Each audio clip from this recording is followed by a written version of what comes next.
Okay, so you really want to do this? Because I'm not holding anything back.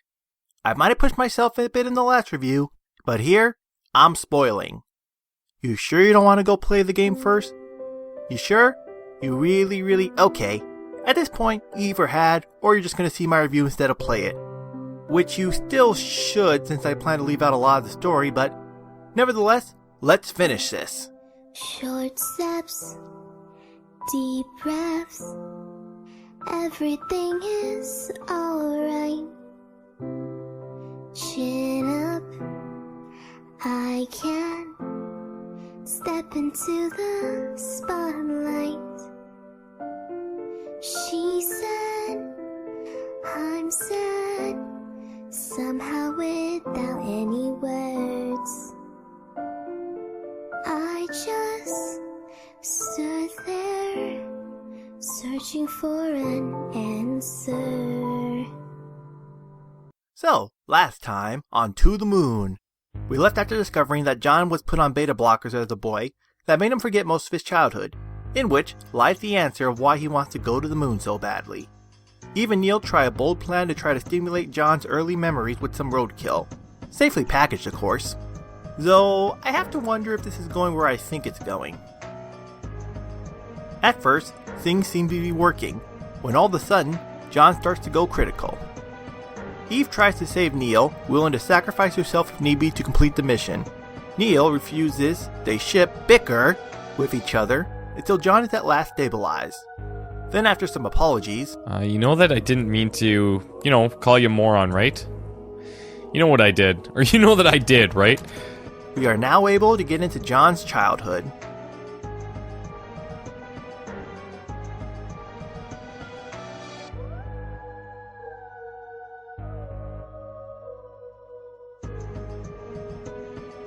I do once again have to compliment the music and visuals of each of these scenes. How one's memory can be clearer at some points than others, while other memories tend to be fuzzy with people whom you don't even remember being a part of it. And apparently at places where someone spent a lot of time, there are dozens of you running around chasing invisible ghost balls. Which at first seems to make Eve suspicious, but then she calms down and... We need to go back, now. Wait, what's going on now? Okay, I guess something's about to happen. Uh-oh. Uh-oh. Okay. Well... this can only end well. No!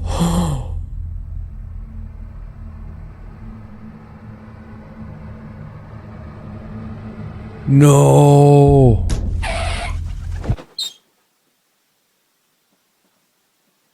Well, I mean... Jeez. Not sure if that's worth getting your mind wiped. Though, putting how much more twisted that choice was, since hitting John was at least an accident. And besides, she didn't hit him that hard. He's clearly conscious enough for... Actually, he didn't. What? I can buy that somehow this crash didn't kill him, and left him conscious enough to see what's going on. And to some extent, even the extremes of making your kid forget bad memories. But if he died, then how... Joey. Oh. Oh. Oh. What? Who is that? My brother. Is this the part where one of us faints? To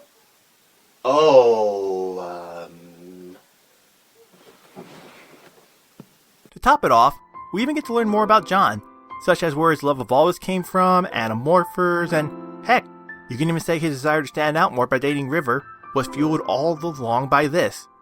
However, if this was more subconscious or because he and his mom may have had issues growing up, it isn't made clear. And I suppose much like River's autism, it's left for us to interpret on our own. However, on a slight bright note, I'm happy that the story didn't try to force every little detail about Joey onto John, whether it be Joey's love of trains, his desire to become a writer, or many other small details that differentiate the two. I could easily see a lesser written story try to throw everything about the dead twin onto the living one. With that said, I'm more than pleased that we're able to see that John was able to become his own person, while giving Joey some identity as well, keeping this game far away from being a horror story. It was curious. My name's not Carrie Ann. It's Ryan. Yes, it is. Your name is Carrie Ann. Your name is Carrie Ann. Your name is Carrie Ann. Your name is Carrie Ann. Although, not that I don't get that this is a drama, but this part has really been a bit of a downer for me. I just hope it's not going to be all like this. Oh, okay then. Maybe a bit more whimsical than I like, but hey, after that, I'll take it. So, we then get to have a little more fun with a whack-a-mole, see the favoritism hinted at that I mentioned, to which John decides to act like a rebellious kid and wander off into the park, or is it a forest, or... Something about this place seems familiar. Well, okay, so we wandered off the trail and found a cool place. Let's face it, he could have also been eaten by a pack of tigers. Tigers don't travel in packs, idiot. Yeah, this is America. We don't have tigers. Wolves, bears, mountain lions, the mafia, KKK, Freddy Cougar, Jason, bobcats, and... Moose, probably. Oh, a moose. Would mooses count? What's a moose? Big, razor-toothed animal. Comes out at night to eat the tails off smaller animals. Yeah, mooses can count. Or, wait. Wasn't this game made in China? Where there are tigers? Ah! Oh, it's only a child version of River. What? Yeah, it turns out their first meeting wasn't in high school. Which I'm sure many people could have guessed based on the fan art I've been using that shows them as kids. But after some coaxing from John, she agreed to sit with him on a log bench, where we get said iconic shot of the game. Now I'm not going to go into every little detail here. Again, it's something you have to experience for yourself to understand why I love this scene. However, to sum it up, not only does this scene bring everything from the story so far full circle, but what it does is more or less cement why John and River are one of the best couples of all times in video games, and I even dare to say that they could stand toe-to-toe with some great movie couples. Part of which having to do with John wanting to stand out more and be different because he was born with a twin brother, while River wants to be more normal and fit in because of her autism. Though it does make this, as a forgotten memory, all the more tragic, since, if not for certain events, the two may have found a happy middle ground in their lives. Since John was made to forget his early childhood memories due to his brother's death, and River, because of her undiagnosed autism, felt strongly offended by John not remembering this meeting when they were kids. So, because of her ego, limited communication ability, as well as the possible stubbornness and pride, which many Aspies are quite famous for, instead of just telling John about it, she spent her whole life trying to jog his memory instead with paper rabbits and other subtle hints instead of just going, "Hey, you remember that time as kids when we met at that one carnival?" Likewise, if John hadn't lost his brother, or had his mind wiped by his mother, he could have remembered this first meeting, which would have made their high school to marry years far more smoother for them. Though, notice I said smoother, and not better, because I don't think any part of their life together was terrible. I've seen a lot of people critique their marriage as being awful and unhappy, and while I won't act like it was perfect because, like I said, it was always a bit rocky. As we see near the end of this meeting, they challenge each other to make you guessed it, a rabbit out of the stars. And I suppose because Princess Luna decided to play troll that night, the moon is in just the right spot that River is able to make a baby rabbit using the moon as the bunny's belly. Then all of a sudden, we hear Johnny's mom call out to him, but before he leaves, he gives River a parting gift. Then, before he goes, River asks if he'll see him again next year. John says he will, and when River asks what if he forgets or if they get lost, he tells her that if they ever do, they'll meet again on the... I'll give you 12 guesses.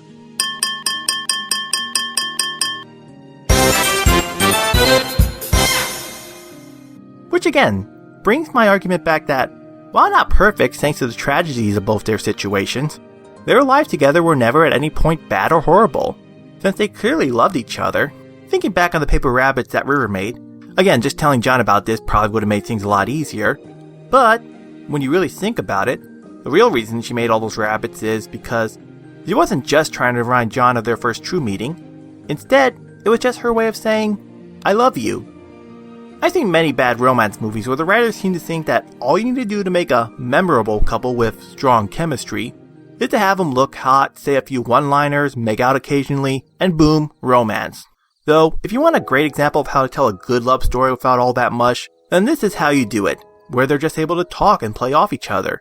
Or heck, in some cases, not even saying any words at all, and just letting the mood of the situation tell their story, while forming a bond that will last them for the rest of their lives. And while Johnny never got what River was telling him, he too also loved her. Which, you know what the final cherry on the cake is? This means John's true desire was never to go to the moon, but to be with River. When she died and told him to do whatever he wanted with their leftover money, he could have done anything. However, he just wanted to be with her, which, considering that he's about to die, is just sad. Now that Neil and Eve can remind him of this moment, I suppose he can finally die happy understanding what River was trying to tell him. And here I thought this was going to be an inspirational childhood dream story. I should have known that some girl would come along and turn it into a cheese fest. You said it. Though, I suppose that's it then. See what I mean when I consider this to be one of the greatest games of all time? Even if you don't normally care for love stories because they're either too corny or try to be too sexualized, this game is able to do all that just by having John and River be two characters worth getting invested in. And unlike many other popular autistic characters, River is able to... I suppose now we know what we must do to send him to the moon. Wait, what? You aren't actually going to do it, are you? Shouldn't this be the end? I mean, if Eve's thinking what I think she's thinking, then the only way they can motivate John to go to the moon is if they take River out of his life. Besides, isn't the idea behind their job to make dying people... Look, our contract is to send him to the moon. Ah, of course, the legal system. I'd say screw it, but you'd be amazed what people will try to get away with nothing to go on. Heaven forbid if you actually gave them something to work with. And it's not like they can make John sign a new contract in his current state, so... Despite this, Neil tries to plead with Eve not to do it, saying they can defend themselves knowing they would have made John happier by leaving things alone. Eve, not willing to take that chance, runs off, but not before she makes the world into a Plants vs. Zombie for Neil, and to tell him to trust her.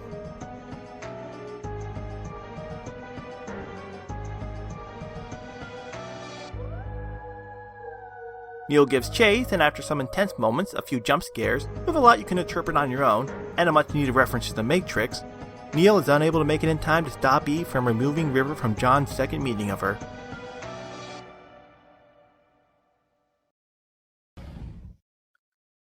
And she's not here. Hello?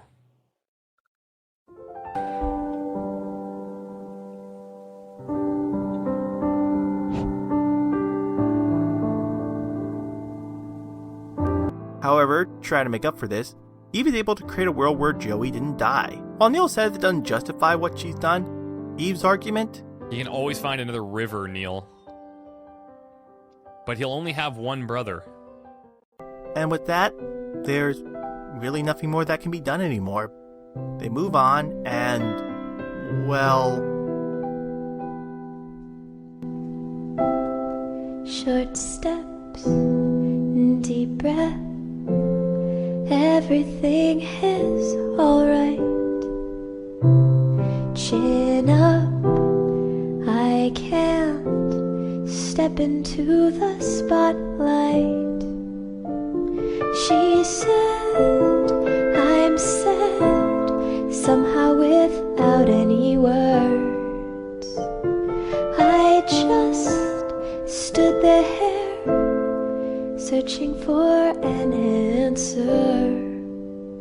When this world is no more, the moon is all we'll see. I'll ask you to fly away with me until the stars all fall down. They empty from the sky, but I don't mind if you're with me, then everything's alright.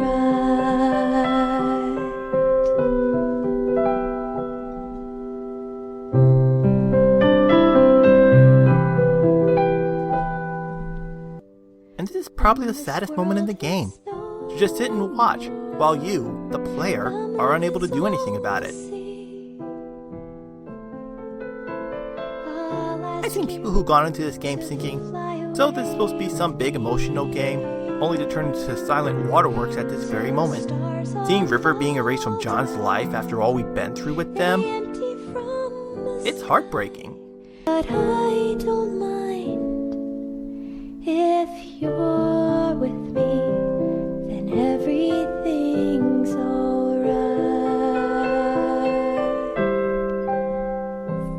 If you're with me, then everything's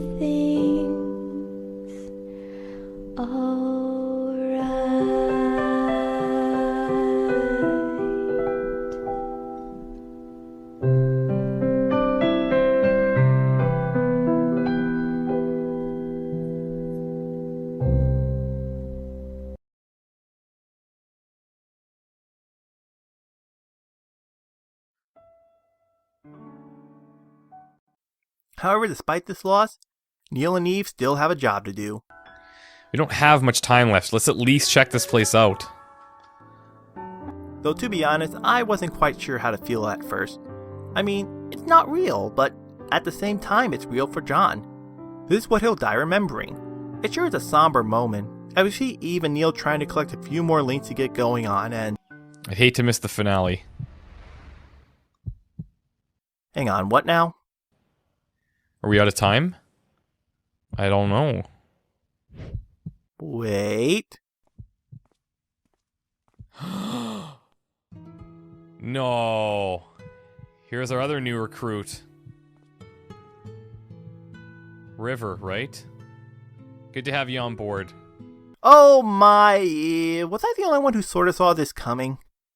Okay, yeah, I reacted just as such when I saw it, but at the same time, wasn't the whole point of wanting him to go to the moon to be with River? Eve does give some explanation to how the machine works again, and since River's records don't exist, or for some reason, well, either way, there was still always the chance that it wouldn't work, since it was left up to John's own mind to make it happen. Which, of course, only increased the odds of this being the outcome. How are you sure that it would work? I wasn't. It could have gone very badly, you know. You were never one to take risks, Neil. Oh, I see. We cried our heads off, and you knew all along it would be all right.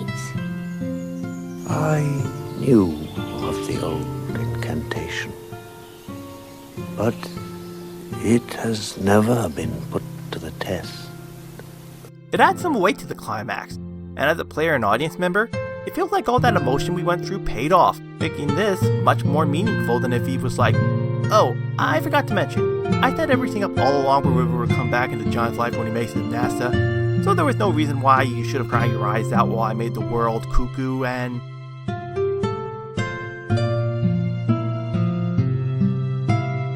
Well, in any case, after all that, there's only one thing left to do.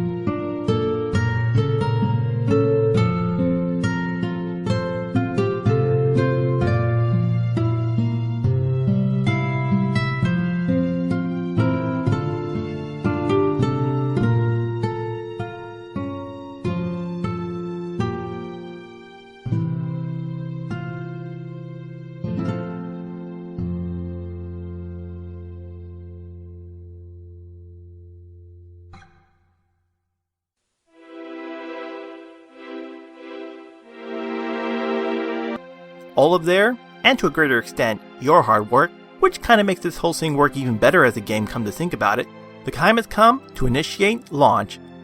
With everyone gathered around, Neo gets one or two more funny lines in, and then the time has come to, yes, I'm gonna do it, ship John and River to the moon.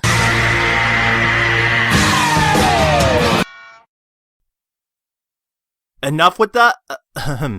right. Let's do this.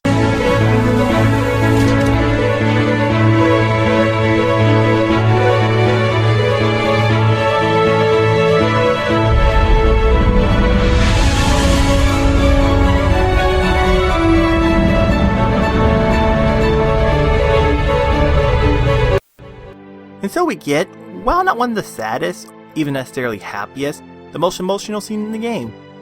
Though depending upon how you look at it, this can be either really cheerful or really depressing. On one hand, it's not real, it's just a fantasy. Top it off, if John hadn't sought up River, he would have forgotten all about her. Like I wouldn't put it past a lot of people who go through this procedure do in other dreams, which is actually brought up in one of the game's mini-sequels, so I won't dwell here. But feel free to discuss it down below in the comments. Though personally, I'm more on the side that this is a happy ending. Yeah, I suppose the concept of having someone die while possibly forgetting people they love is kinda dark. I'm just judging this case here. As I've said, I never saw John and River's life as bad. It just had issues that could have been avoided if a few things were done differently in their lives. And considering how much John was willing to do for River in their life, this feels like a nice reward for all that. Which, to make it better, it was never about himself, but was just to be happy with River.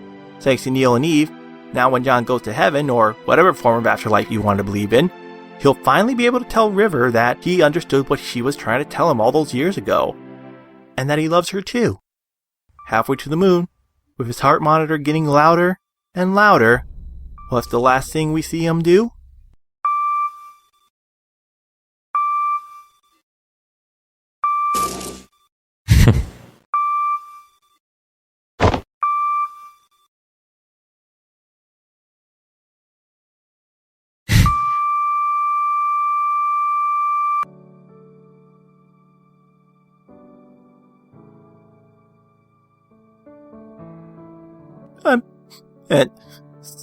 Sorry, but that was...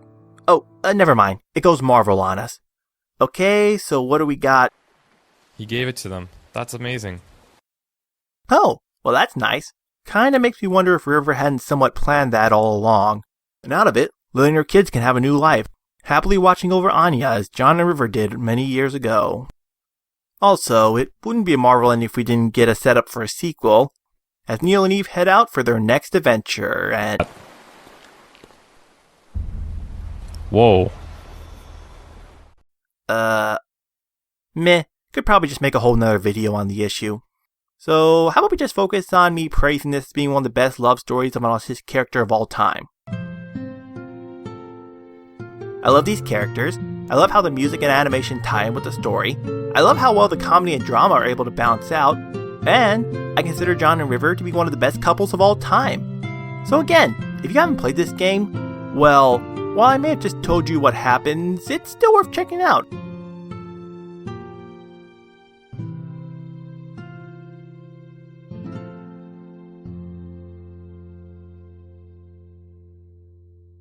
So much so, I think I'm actually going to play... right after I get this year's likely contender for Game of the Year finished. I wonder if I could do a video on Alfie one day. Until then, thanks for watching.